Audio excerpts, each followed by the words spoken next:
उस गोपी ने कहा, अरे 1 हफ्ता आप बाहर चले जाओगे तो मेरा क्या होगा, क्योंकि आपको तो पता है कि मैं बिना आपकी पूजा के और बिना भोग लगाए खाती भी नहीं हूं, और आप चले जाओगे तो मैं कैसे करूंगी। तो पतिदेव ने कहा कि एक काम करना कि जब तक मैं विदेश में हूं तब तक मैं आपको अपनी फोटो दे के जा रहा हूं, ये फोटो तुम रखना, इसकी पूजा कर लिया करना और इसी को भोग लगा देना और फिर खा लिया करो प्रसाद। चलो ये व्यवस्था हो गई, पति चले गए बाहर, फोटो दे गए। अब वो गोपी जो है ना फोटो की पूजा कर लेती थी, भोग लगा करके प्रसाद खा लेती थी। एक दिन क्या हुआ कि अभी फोटो की पूजा ही कर रही थी गोपी, और उसी समय पति देव वापस विदेश से आ गए और आकर के सामने खड़े हो गए। तो वो गोपियां कहती हैं कि अब ये बताओ, जवाब आप ये दो कि उस गोपी को अब क्या करना चाहिए। पति सामने खड़ा हुआ है, साक्षात आ गया है और वो पूजा कर रही है फोटो की, तो फोटो की पूजा करती रहे या फोटो छोड़ करके अपने असली पति को ही जाकर के मिले और उसकी पूजा करे। तो भगवान कृष्ण ने कहा कि जब तक पति विदेश में था तब तक तो फोटो की पूजा प्रधान थी, पर जब पति आ गया है वापस लौट करके तो अब फोटो की पूजा गौण हो गई। अब तो उसे अपने पति को ही जाकर के मिलना चाहिए। तो गोपियों ने कहा, ठाकुर जी हमने किया तो यही है ना, ये पीछे जो फोटो छोड़ के आई हैं, आप ही तो हमारे असली पति हो। अरे जीव का पति तो भगवान ही है ना, ये शरीर के पति कोई और हो सकते हैं पर जीव का पति तो एक ही है, भगवान ही पति है जीव का। देखो हमारे और आपके शरीर अलग अलग हैं पर जीव एक ही है, जीव हमारा आपका अलग अलग नहीं है। जैसे 100 गिलास ले लीजिए, 100 गिलास हैं और 100 गिलास के अंदर आकाश है, जो गिलास के अंदर खाली जगह वो आकाश ही तो है। 100 गिलास हैं तो 100 गिलास में 100 जगह आकाश दिखता है, अलग अलग दिखता है, पर आकाश एक है कि 100 है? आकाश तो एक ही है, वो अलग अलग बर्तन की वजह से 100 जगह दिखता है। ऐसे ही ये अलग अलग शरीरों की वजह से जीव अलग अलग दिखता है, परंतु शरीर हजार लाखों करोड़ हैं, जीव एक है। और हम सब का माने जीव मात्र का अगर पति है तो वो कौन है? वो साक्षात भगवान नारायण तुलसी है। तभी तो मीरा जी ने कहा कि ऐसे वर को क्या वरूं जो जन्मे और मर जाए, वर वरूं उस कृष्ण को जासे चुड़ला अमर हो जाए। मीरा ने कहा मैं तो वर तो अब कृष्ण को मानती हूं, मेरा वर तो कृष्ण है। फिर किसी ने कहा कि तुम्हारे पति तो राणा है ना, उन्होंने कहा नहीं, वो तो शरीर का पति है, और शरीर का पति तो जन्मेगा मरेगा, शरीर खुद ही जन्मे मरेगा, पर जीवात्मा का असली पति परमात्मा है। भगवान ने कहा अब तुम परीक्षा में पास हो गई हो, बिल्कुल सही उत्तर दिया तुमने, इसीलिए अब आप महाराज के लायक हो गए हो। तो फिर भगवान श्री कृष्ण के साथ में महाराज गोपियों का हुआ, और उस महाराज में बड़ा सुंदर महाराज और रोमांचक हो गया, क्योंकि कैलाश से भगवान शंकर भी वृंदावन पहुंच गए। एक दिन वो भोले भंडारी बन के ब्रज की नारी वृंदावन आ गए हैं, रास में आ गए हैं। एक दिन वो भोले भंडारी बन कर के ब्रज नारी वृंदावन आ गए हैं, वृंदावन आ गए हैं। पार्वती भी मना के हारी, ना माने त्रिपुरारी वृंदावन आ गए हैं, वृंदावन आ गए हैं।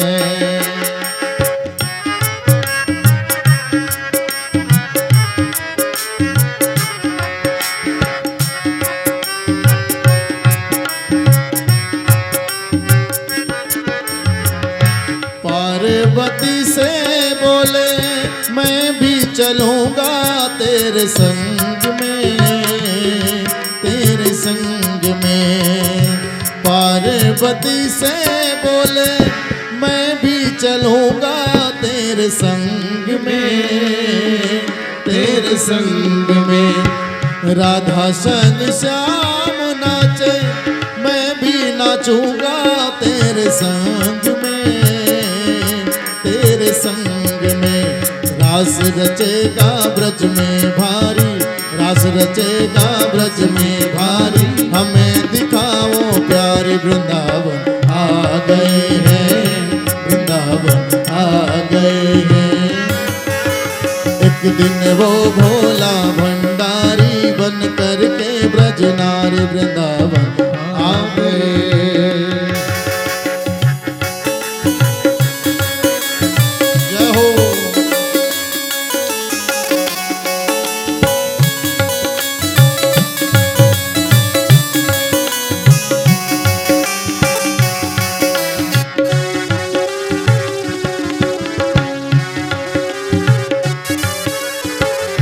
ओ मेरे भोले स्वामी कैसे ले जाऊं तुम्हें साथ में, तुम्हें साथ में। ओ मेरे भोले स्वामी कैसे ले जाऊं तुम्हें साथ में, तुम्हें साथ में। मोहन के सिवा कोई पुरुष न जाए महारास में, महारास में। हंसी करेंगी ब्रज की नारी, हंसी करेंगी ब्रज की नारी। मानो बात हमारे वृंदावन आ गए हैं, वृंदावन आ गए हैं। एक दिन वो भोला भंडारी बन कर के ब्रज नारी वृंदावन आ गए हैं, वृंदावन आ गए हैं।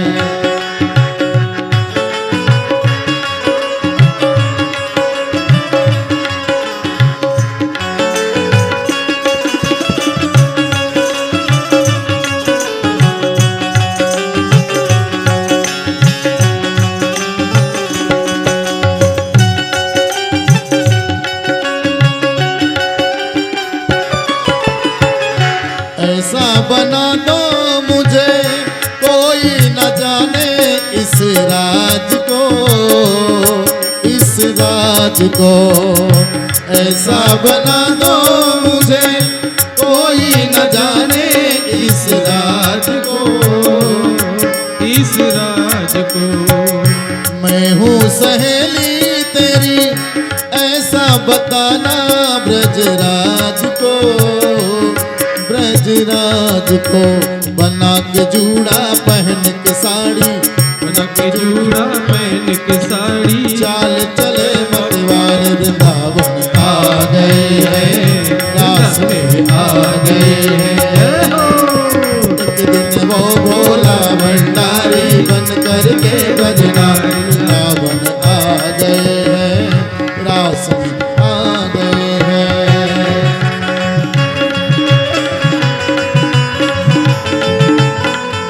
राधे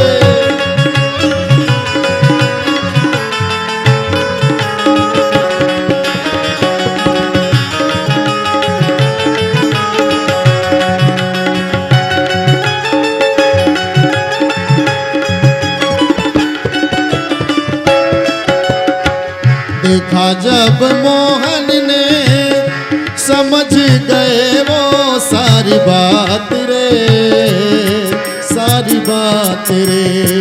देखा जब मोहन ने समझ गए वो सारी बात रे, सारी बात रे। ऐसी बजाई बंसी सुध बुध भूली भोलेनाथ रे, भोलेनाथ रे। सर से खिसक गई जब सारी, सर से खिसक गई जब सारी, मुस्काए गिरधार वृंदावन आ गए हैं, दास में आ गए हैं।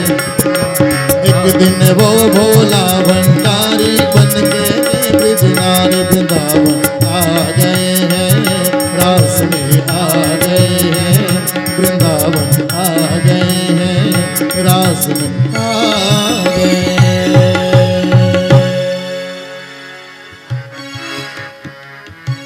कि जब भोलेनाथ का जूड़ा खुल गया और साड़ी भी खुल गई और गोपियों ने देखा, हंस के सखी ने बलिहारी जाऊं इस रूप पे, इस रूप पे।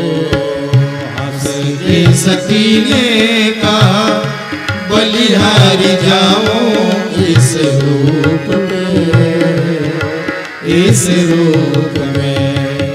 क्योंकि एक दिन तुम्हारे लिए आए थे मोहन इस रूप में, इस रूप में। एक दिन तुम्हारे लिए आए थे मोहन इस रूप में, इस रूप में। मोहिनी रूप बनाया मुरारी, मोहिनी रूप बनाए मुरारी, अब है तुम्हारी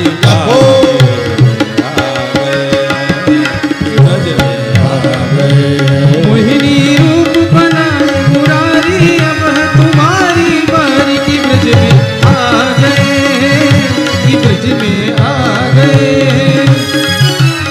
एक दिन वो भोले भंडारी बन गए नर से नारी आ गए, की ब्रज में आ गए। एक दिन वो भोले भंडारी बन करके ब्रजनार की ब्रज में आ गए, की ब्रज में आ गए।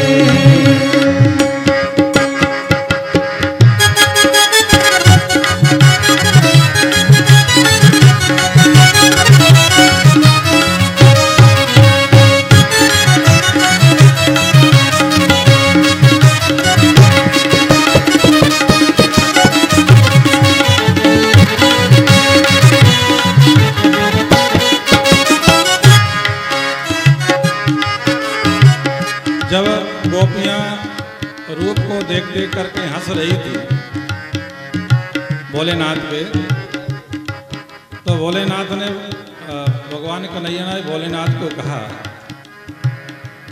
कि भोलेनाथ आपको ये सब करने की क्या जरूरत थी? ये साड़ी पहन करके, जूड़ा पहन करके बना के आने की क्या जरूरत थी? तो भोलेनाथ कहने लगे कि क्या करें,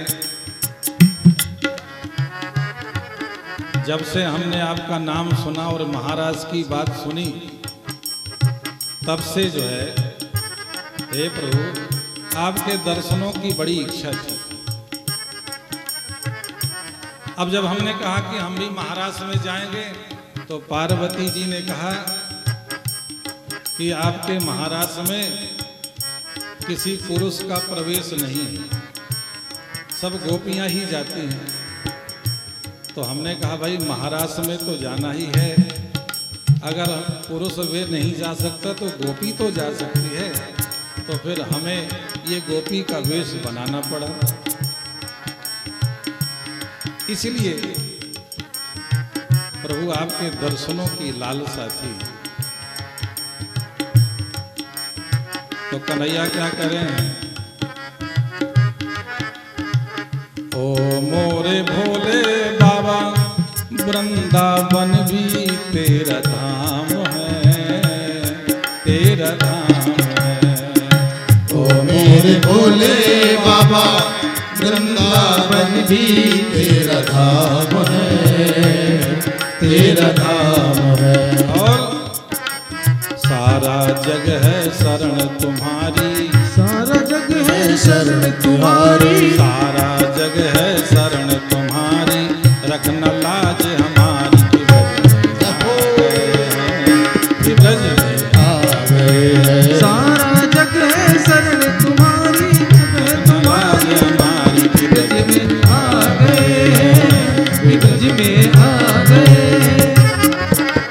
एक दिन वो भोले भंडारी बन गए ब्रज की नारी, वृंदावन आ गए हैं, वृंदावन आ गए हैं। दिन वो भोले भंडारी बन करके ब्रज नारी की ब्रज में आ गए हैं, कि ब्रज में आ गए हैं, दास में आ गए हैं, दास में आ बोलो वृंदावन बिहारी लाल की जय। बोलो भोलेनाथ भगवान की। जय। और भगवान कृष्ण का महाराष्ट्र में मिलन हुआ। भोलेनाथ प्रणाम करके वापस अपने कैलाश धाम गए और इधर भगवान श्री कृष्ण अब वृंदावन छोड़ करके जा रहे हैं, क्योंकि भगवान का एक काम है कि परित्राणाय साधूनां विनाशाय च दुष्कृताम् धर्म संस्थापनार्थाय संभवामि युगे युगे। धर्म की स्थापना के लिए ये भगवान का अवतार होता है, दुष्टों का संहार करने के लिए और धर्म की स्थापना के लिए ये भगवान का कार्य है। अब इधर भक्तों का काम तो भगवान ने कर दिया, अब जो अभी दुष्ट थे उनका भी संहार करना था। तो मथुरा में अभी कंस विद्यमान था और कंस ने मथुरा में आतंक मचा रखा था। वहां से जितने भी धर्मात्मा लोग थे, महात्मा लोग थे, ब्राह्मण लोग थे, वो सब मथुरा छोड़ करके चले गए थे। तब कंस ने एक यज्ञ करवाया। उस यज्ञ में भगवान श्री कृष्ण और बलराम को अक्रूर जी के माध्यम से बुलवाया। अक्रूर जी महाराज भगवान श्री कृष्ण को, बलराम को लेने के लिए वृंदावन आए। भगवान को लेकर के गए मथुरा, और मथुरा में एक यज्ञ का आयोजन किया था। और अंदर से मतलब ये था कि मैं किसी बहाने से जब ये मथुरा में आ जाएंगे तो कृष्ण बलराम को कैद कर लूंगा, ये प्रोग्राम बनाया था। पर भगवान श्री कृष्ण बलराम जब मथुरा पहुंचे और नगर परिक्रमा के लिए गए, क्योंकि ये मथुरा जो नगरी है ये 7 पुरियों में एक पुरी भी है।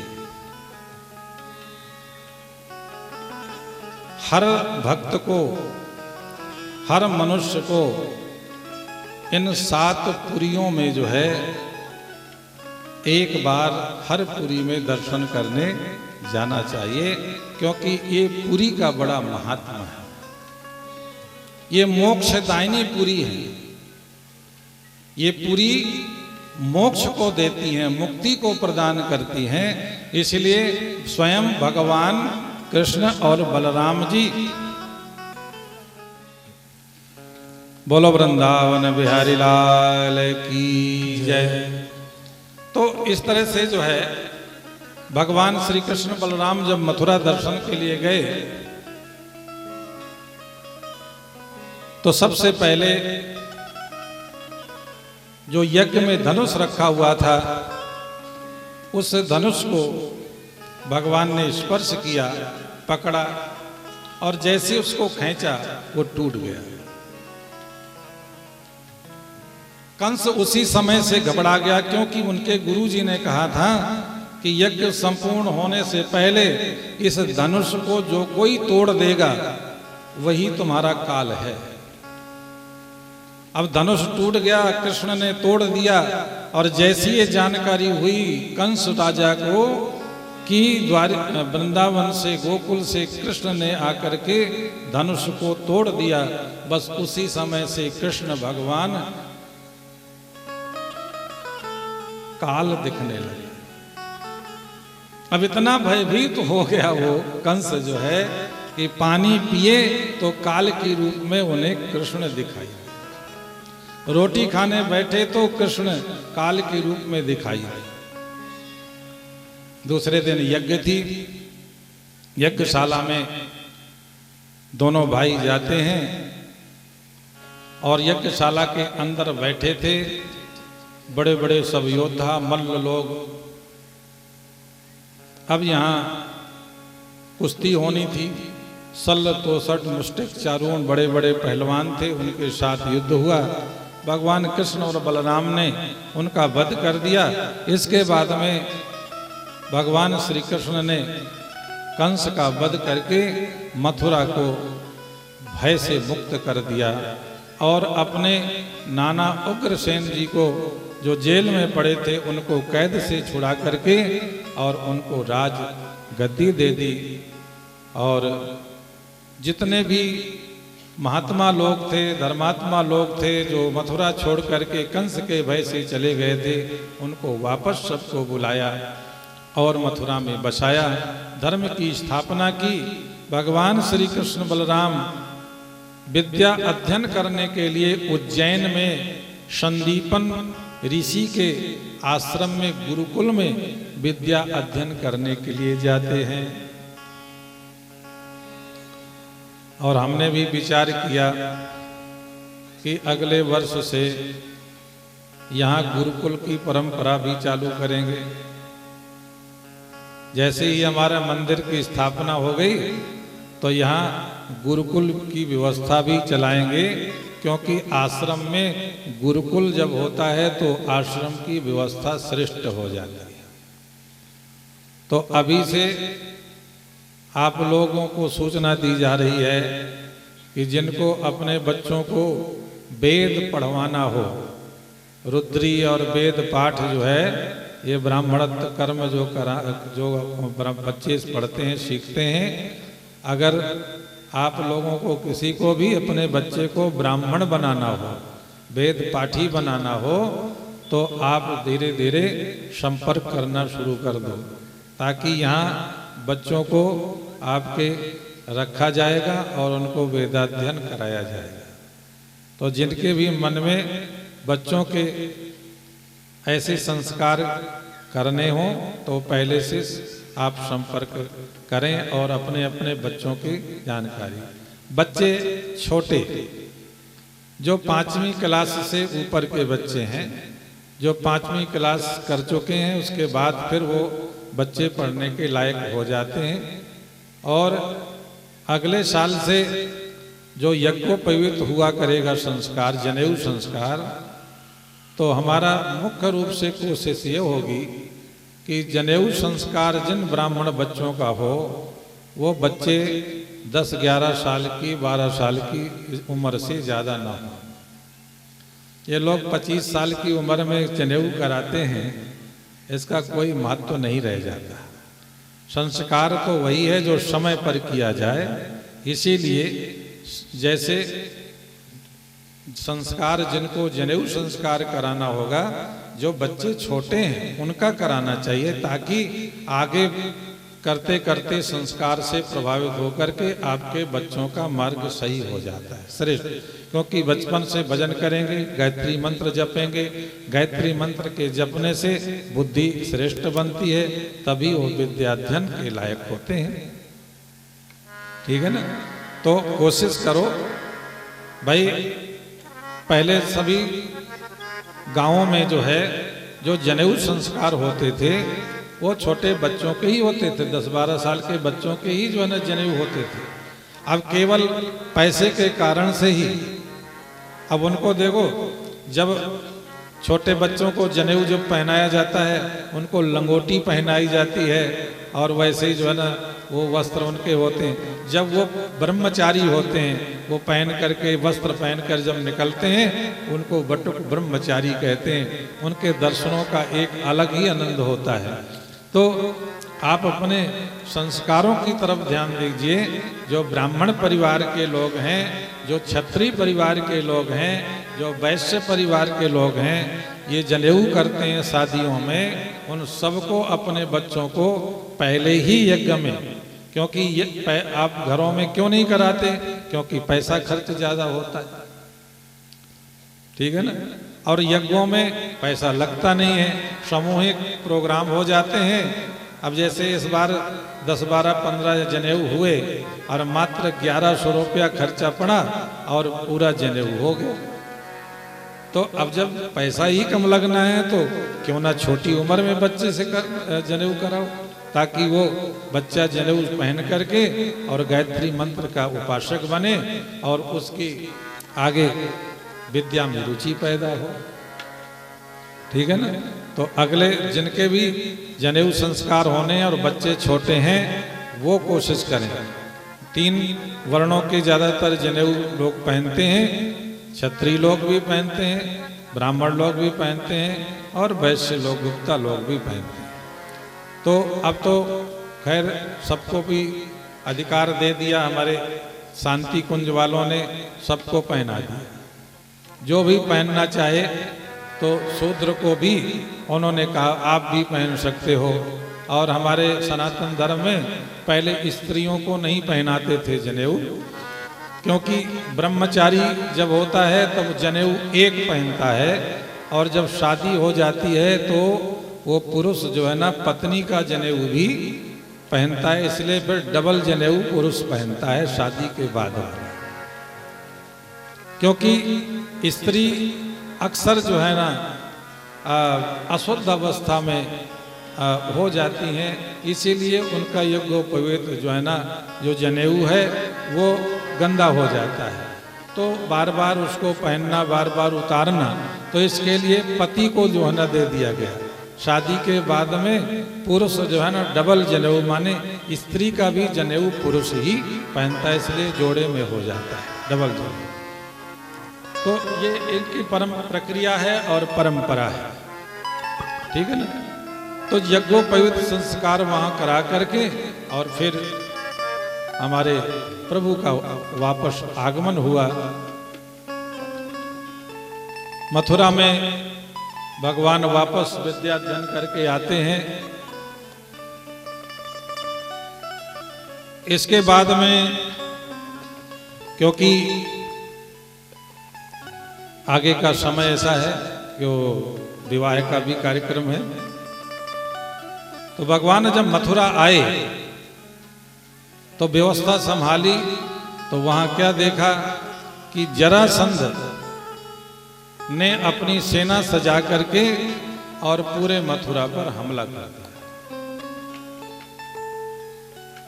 क्यों? क्योंकि जरासंध की बेटियां थीं कंस की 2 पत्नियां। कंस की 2 पत्नियां थीं, अस्ति और प्राप्ति। अस्ति प्राप्तिस्य कंसस्य, अस्ति और प्राप्ति जब ये रोती हुई अपने पिता के पास गई जरासंध के, तो कहा पिताजी हमारे पति को कृष्ण और बलराम ने मार दिया, हम विधवा हो गए। तो पिता को बड़ा क्रोध आया और उसने 23 अक्षौणी सेना तैयार की, मथुरा पर हमला कर दिया। भगवान श्री कृष्ण बलराम ने उन सेना का सामना भी किया। बलराम जी ने तो अपने हल मुसल से ही पूरी सेना का वध कर दिया। जरासंध को छोड़ दिया गया। जरासंध फिर गया, तेसक क्षौणी सेना फिर तैयार करता है। ऐसी 17 बार उसने मथुरा पर चढ़ाई की।